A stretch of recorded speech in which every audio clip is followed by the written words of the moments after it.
wajjinan Mahadi Abdul Basit.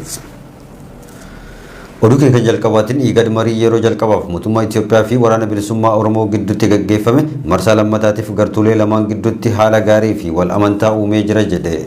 Barreessaan olaanaan abbaa taayitaa misooma mootummaa Igad Dr. Warqinaa Gabayyoo marii nagaa marsaa jalqabaa bakka bu'oota mootummaa Itoophiyaa fi waraana bilisummaa Oromoo gidduutti gaggeeffame haala argametti kan gammadan ta'uu ibsanii jiru. Dabalataan oduu kana akka itti aanuuf dhiyaata. Igad mariin yeroo jalqabaaf mootummaa Itoophiyaa fi waraana bilisummaa Oromoo gidduutti gaggeeffame marsaa lammaffaaf gartuulee lamaan gidduutti haala gaarii fi wal amantaa uumee jira jedhe. Barreessaan olaanaan abbaa taayitaa misooma mootummoota Igad Dr. Warqinaa Gabayyoo marii nagaa marsaa jalqabaa bakka bu'oota mootummaa Itoophiyaa fi waraana bilisummaa Oromoo gidduutti gaggeeffamee fi haala argametti kan gammadan ta'uu ibsan. Mariin marsaa jalqabaa bakka bu'oota gartuulee lamaan Itoophiyaa keessatti wal waraanaa jiran gidduutti Taanzaaniyaa odola Zanzibaaritti gaggeeffamaa ture. Igad kaleessa waaree booda Addis Standaarditti akka himanitti Dr. Warqinaan marii nagaa marsaa jalqabaa mootummaa Dimokiraatawaa Federaalawaa Itoophiyaa fi waraana bilisummaa Oromoo gidduutti adeemsifamaa tureen kan gammadan ta'uu himanii jiru. Keessumaa gareen mari'attoota gama lachuunuu dhiyaatan miira gaarii uumuu fi gartuulee lamaan gidduutti marii marsaa itti aanutti gaggeeffamuudhaaf wal amantaa fi miira gaarii uumanii jiraachuu himan.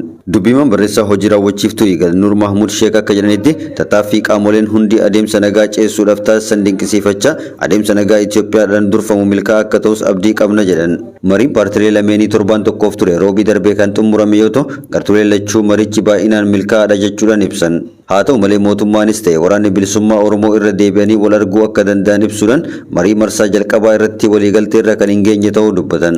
Marii kana kan mijeessan Igad waliin ta'uudhaan mootummaa Noorweey fi Keeniyaa ta'uunis baramee jira. Marii marsaa kana keessatti Ameerikaan gahee kallattii kan hin qabne yoo ta'u erga mariin kun labsamee as garuu yeroo jalqabaadhaaf yaada kennuudhaanii fi marichi kan simatte ta'uus ibsitee jirti. Federeeshiniin Hawaasa Siivikii Oromoo biyya Awustiraaliyaa nagaa waaraa Oromiyaa irra darbes Itoophiyaa fi baha Afrikaatti fiduudhaaf mootummaan Itoophiyaa fi waraanni bilisummaa Oromoo saffisa danda'ameen gara marii marsaa lammaffaatti seenuu akka qaban waamicha dhiyeessan. Gartuulee lamaan dhukaasa dhaabuu fi karaa qarqaarsa namoomaaf banuudhaan haalduree tokko malee waliigaluu qabu jedhan. Federeeshinichi hundaa ol dhukaasa dhaabuun hawaasni rakkoo gargaarsaa namoomaa keessa jiru akka gargaaramu kan tumsu yoo ta'u marii nagaatiifis hiika olaanaa qabaata jedheera. Rakkoon Oromiyaa karaa nagaatiin akka furamuuf kutannoo hooggantoonni mootummaa Itoophiyaa fi waraana bilisummaa Oromoo agarsiisaniif akka galateeffatus federeeshinichi beeksisee jira.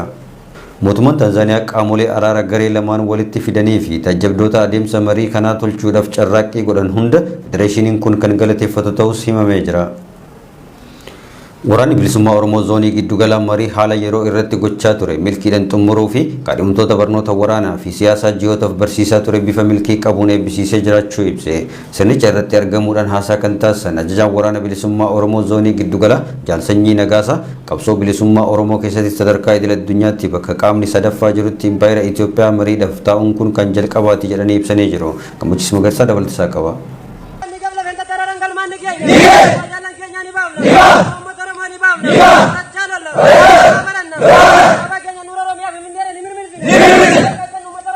Waraanni bilisummaa Oromoo zoonii giddugala marii haala yeroo irratti gochaa ture milkiin xumuruudhaan kaadhimamtoota barnoota waraanaaf siyaasaatiin ji'oota barsiisaa tures bifa milkii qabuun kan eebbisiise ta'uu beeksise. Marii eebba waraanaa kanarratti haasaa taasifameen waraanni bilisummaa Oromoo qabsoo Oromoo dhiigaaf lafeen dhufeetti goolabbii tolchuuf qabsoo obsa fixachiisaa kallattii siyaasaaf waraanaatiin taasisaa jiraachuu ibsuudhaan waraanni bilisummaa Oromoo zoonii giddugalaas humna Oromoo jabeessuudhaan impaayera Itoophiyaatti xumura gochuuf hidhannoo sammuuf waraanaan miseensota isaa ga'oomsuu irratti akka argamu ifoomsee jira. Bu'uuruma kanaan eebila 29 darbe keessa miseensota waraanaa cufa waliin haala yeroo mooraa qabsoo bilisummaa Oromoo irratti marii bal'aa gochuus beeksisee jira. Marii taasifame irratti kan argaman miseensi koree hojii raawwachiiftuu Abaa Waboo fi ajajaa Waboo zoonii giddugala Jaalsanyii Nagaasaa ergaa dabarsaniin qabsoo gootummaa waraanni bilisummaa Oromoo gochaa jiru seenaa qabsoo bilisummaa Oromoo keessatti sadarkaa idil addunyaatti bakka qaamni sadaffaan jirutti impaayera Itoophiyaa mariif ta'uun kun kan jalqabaa ta'uu ibsuudhaan kunis ta'uu kan danda'e gootummaa jaallan dirree qabsoo argamsiisaniin ta'uu himanii jiru. Jaalsanyiin haasawaa taasisaniin haala jiru irra dhaabbannee gaaffii Oromoo jaarraa oliif aarsaan itti kafalamee as ga'e karaa hin sharafamne deebii kennuuf naamusa waraanummaa keenya ejjennoo keenya murannoo keenya daran cimsuudhaan qabsoo Oromootti goolabbii tolchuuf kan durii caalaa qophii ta'uu qabna jechuunis dhaamsa dabarsanii jiru.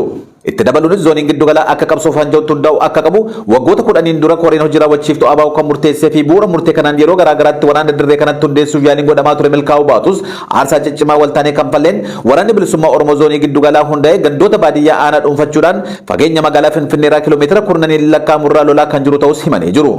Mariif eebba waraanaa kanarratti ergaa dabalataa kan dabarsan itti aanaan ajajaa waraana bilisummaa Oromoo zoonii giddu gala jaal jireenyaa Rabbuma haasawaa taasisaniin lafa waraana ijaaruu miti keessa deemuu ni danda'ama jedhamee hin eegamnetti aarsaa kanfallu hunda kanfallee waraana hangana ga'u ijaaruun mallattoo jabina waraana bilisummaa Oromoo ta'uu ibsuudhaan funyaan Finfinnee jalatti gandoota hangana ga'u dhuunfachuudhaan lola malee tolaan akka hin dhufne jaallannu biraan wareegaman ragaadha jechuunis ibsanii jiru.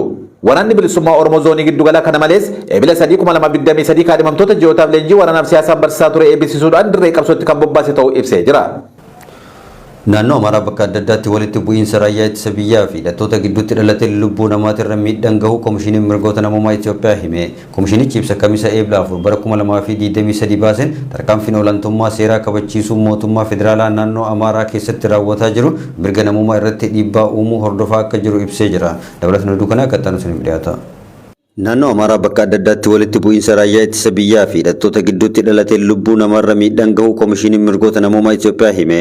Koomishinichi ibsa Kamisa Eebila 4 bara 2023 baaseen tarkaanfiin olaantummaa seeraa kabachiisu mootummaa federaalaa naannoo Amaaraa keessatti raawwachaa jiru mirga namummaa irratti dhiibbaa uumuu hordofaa akka jiru ibseera. Tarkaanfii mootummaa kanaan wal qabatee godinaalee Kaaba Gondar, Kaaba Walloo fi Kaaba Shawaa keessatti raayyaa ittisaa fi hidhattoota gidduutti walitti bu'iinsi dhalachuu koomishinichi ibsee jira. Keessumaa Kaaba Shawaa naannolee akka Shawaa Roobiit, Armeeniyaa, Astoonokiyaa, Gamzaa fi Maajete jedhamanitti haleellaan meeshaalee waraanaa gurguddaan deeggarame raawwatamaa jira jedheera. Sababa kanaanis namoota nagaarra duutii fi qabeenyi manca'uun qaqqabuus ibsee jira. Dasee irraa ka'ee hanga Finfinneetti daandiin konkolaataa jirus yeroo adda addaatti cufamuus koomishinichi ibsee jira. Walitti bu'iinsi kun kan dhalate torbee darbe keessa miseensi hojii raawwachiiftuu dhaaba biyya bulchaa jiruu fi hoogganaan dhaaba bilchiginaa damee naannoo Amaaraa obbo Girmaa Yeshtilaa hidhattootaan ajjeefamuu isaa hordofeeti. Qondaalli olaanaan dhaaba badhaadhinaa kun kan ajjeefame bakka ammaa raayyaan ittisa biyyaa fi hidhattoonni keessatti wal haadhaa jiran godina Kaaba Shawaa naannoo Mahal Meedaa jedhamurraa gara Dabra Biraan deebi'aa osoo jiranidha. Mootummaa federaalaas ta'ee mootummaan naannoo Amaaraa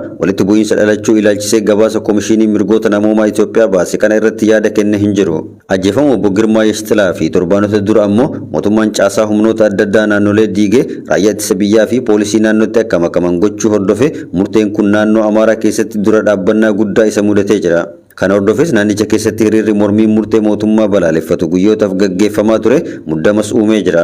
Namootni siyaasaa mormii kana qindeessaniiru, deeggaraniiru, akkasumas hidhattoota waliin hidhata qabu kan jedhaman to'annoo jala oolfamanii jiraachuu koomishinichi dabalee ibsee jira. Koomishinichi itti dabaluudhaan dhibdeewwan jiran karaa nagaa fi mariidhaan furuudhaan sarbama mirgoota namummaa dhalatan hanqisuu akka barbaachisus dhaamee jira. Dhibdee hammeessuu irraa hunduu akka dhaabbatus gaafatanii jiru. Mootummaan hidhaa raawwatamu kamuu seera kan bu'uureffatee akka ta'es mirkaneeffachuu akka qabus ibsee jira. Oduu keenya xumuraatiin Somaaliyaatti kantiibaan magaalaa Moqdishoo Yusuf Hussein Jimaale yeroo dargaggoota uleedhaan haleelan viidiyoo waraabame irratti mul'atanii jiru. Dargaggoonni yeroo uleedhaan isaan dhahan kun irraa babbaqachaa kan turan yoo ta'u mana shubbisa qarqara galaana Liidoo jedhamutti argamuudhaan kantiibaadhaan reebaman jedhameera. Qumbii Gidaaboo dabalataa qaba.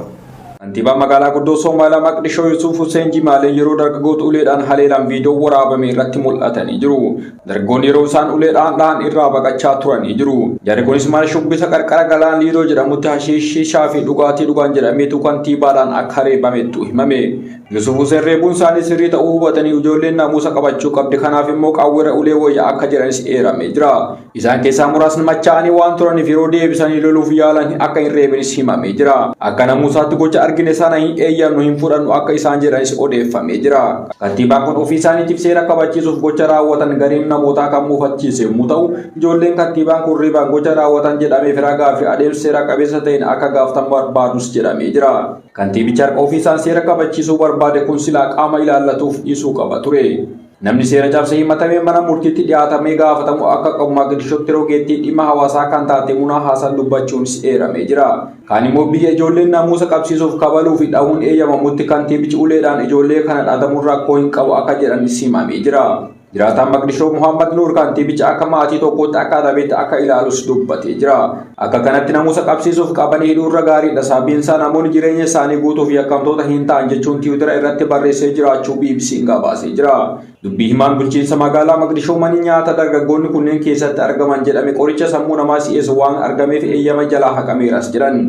Waan amantaa aadaa fi naamusa hawaasa keenyaa faalessu kamiyyuu ittisuuf ciccinee hojjanna jechuudhaan Saalaa Diree BBC afaan Somaaliitti himanii jiru. Mana Ramaayim immoo kanneen manni dhugaatii jalaa cufaman keessaa tokko yommuu taatu himannaa irratti dhiyaate kana haaltee jirti. Kun gocha faallaa aadaa jiru otoo hin taane isaantu daldala koo balleessuuf tarkaanfii fudhatan jechuudhaan BBC'tti himte. Tarkaanfiin fudhatame daldala waggaa 9 milkaa'aa tureef dargaggootaan jaalatamuu balleessuuf jechuudhaan ergaa feesbuukii irratti barreessitee baay'ee mufachuu himuudhaan biyya gadhiisuuf karoorsaa akka jirtus himtee jirti. Qondaaltonni garuu tarkaanfiin kantiibichi fudhatan qoricha sammuu namaa si'eessu hamma dhumaatti balleessuuf qofaas jedhan. Namoonni gariin immoo caatiin maaliif ajantaa kantiibaa kanaa ta'a jechuudhaan gaafatanii jiru. Egaa kabajamtootaa fi daawwattoota Oromiyaa 11 oduun hadhaaf qindeeffanne kanneen hanga ammaa turanii oduu isinitti himuun kan isin faana tureen Mahadii Abdulbaasiit ogeessa kaameeraa fi teeknikaa Muhammad Amiin Izadiin waliin ture qophiileen Oromiyaa 11 kanneen hafanitti fufuu turtii gaarii.